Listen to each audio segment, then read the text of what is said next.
دنیا کے حساب و کتاب کے معاملے میں ہماری چالاکی چل جاتی ہے، ہمارا ہیر پھیر چل جاتا ہے، ہماری سفارشیں کام آ جاتی ہیں، لیکن اللہ کے حضور ایسا کچھ بھی ممکن نہیں ہے۔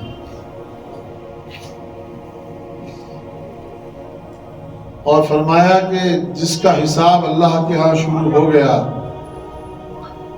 اس کا بچ پانا ممکن نہیں ہے۔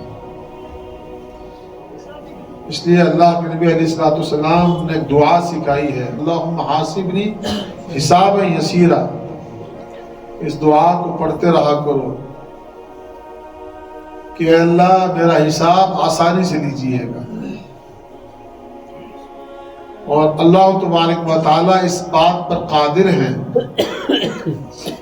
کہ وہ اپنے بندوں کو بغیر حساب کتاب کی بھی جنت میں بھیج سکتے ہیں، لیکن اس کے لیے شرط یہ ہے کہ بندہ اللہ سے تعلق قائم کرے، بندہ اپنے روٹھے رب کو منائے، بندہ حاجت مند بن کے اللہ کے حضور دست بدعا ہو، اپنی کمزوری کو، اپنی بے بسی کو، اپنی رسیائی کو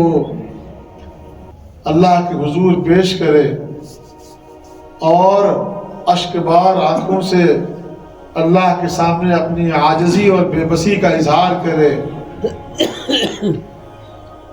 تو اللہ تبارک و تعالیٰ جو بے پناہ رحیم و کریم ہے وہ ہمارے حال پر رحم کر سکتے ہیں۔